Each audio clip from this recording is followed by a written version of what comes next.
You've spoken about Ron Howard with tremendous respect. You mentioned his attention to detail. Mm-hmm. He has said himself he loves directing actors. Why? I mean, describe working with him, for him. Well, it's a very easy process with Ron, you know. There isn't argument. There isn't, you know, there's discussion, you know. He wants to find the best option, you know. That's why he's hired you in the first place. He wants you to become an expert in your character. He's not threatened by that, you know. And I think that's the big difference. He's very well prepared. Did you know when you said yes to Ron Howard and Beautiful Mind that it was going to be such a big picture? Not at all. No. Because a movie about a schizophrenic mathematician that nobody's ever heard of. Yeah. And, you know, but it was a really good script. It was, you know, a script that gave me a great emotional rush when I read it, you know. And you say to people, this is the funny thing, you say to people, you know, it's a movie about a schizophrenic mathematician, you know, and sort of like, you know, the reaction's not always that positive. It's very hard. It's a very hard movie to sell. There's a report that says you were sipping the VB all the way through the awards. You'll see the footage of that. You know, you're sitting in a theatre. I mean, they do supply you with a little half bottle of champagne if you so desire. But I tasted that last year, and I wasn't going to put myself through that again. So we just sat and watched the show. I mean, I left the auditorium twice. Once to go to the gentleman's, and once to have a cigarette at an appropriate time. You know. And, you know, I was a little upset. Perhaps if I felt in the beginning of the conversation that this fellow was more empathetic to what I was trying to say, then it wouldn't have got as heated as it did. Was he an uppity sort of pommy bloke? Well, he was calling me fella a lot. Fella? Which kind of bothered me, you know. You're getting some bad press in Britain about an incident said to have happened at the BAFTAs. What happened? Did it happen? Oh, yeah, I certainly had a conversation with the fellow. Did you bail them up in a broom closet sort of thing? Or? I think the press there have seen too many British gangster films of late, you know. I mean, gentlemen don't have this kind of conversation in front of 3,000 other people.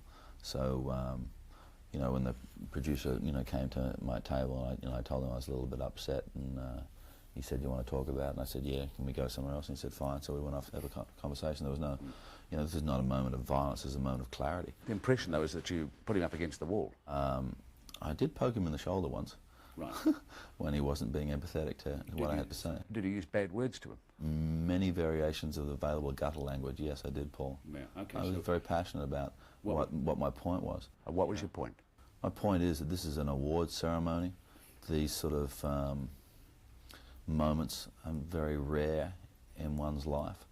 And I respect the situation, and I'm humbled by the situation that I put a lot of thought into what I might say if my name is the one that's read out. Well, I didn't get to thank, well, in the room on the night, I did, right, and, you know, but in what was televised, I didn't. I didn't get to thank John and Alicia Nash, who are the subject matter of the film. I didn't get to acknowledge the country I've chosen to make my home. I didn't get to just make, you know, a simple statement about how much I love my job and how I view that I'm still a student of the job. And I also acknowledged somebody who I've found, you know, has been a great mentor in my life as a performer, particularly in the last few years since I worked with him on Gladiator, a fellow called Richard Harris, who I'd had an evening with a couple of nights before, and he'd introduced me to the verse of a fellow called Patrick Kavanagh. And one particular very short 4-line poem, but you're actually not dealing with, I mean, this thing here really kind of illustrates it. I mean, in blue is what they had in the telecast, and in red is what they cut out. I mean, but still, it's a 1 minute 50 speech. I mean, if you haven't organised yourself for that in terms of your time you're doing the show. I mean, can you believe what's happened to you? The last time I spoke with you, it was a couple of weeks before the Oscars. You've won the Oscar for Gladiator. It's been a huge blockbuster. You're probably the most famous actor in the world now. And you've done another film which has put you up for your possibly second consecutive Oscar, Golden Globe, now the BAFTA. Can you believe what's happened to you? Not really. No. You know, but I put a lot of effort into the job, and I really love the job. So when I say effort, it's all a pleasure. You know. You work hard? Yeah, it's been an incredible run, Paul. What can I say? What is the hardest thing about being you at the moment, being where you are at the moment? you know, we went shopping in Rome the other day, me and Danielle, and we went into a jewellery store, not to buy an engagement ring that somebody put in the paper. I saw the picture. And yeah, right. But what you didn't see is the pictures from our perspective.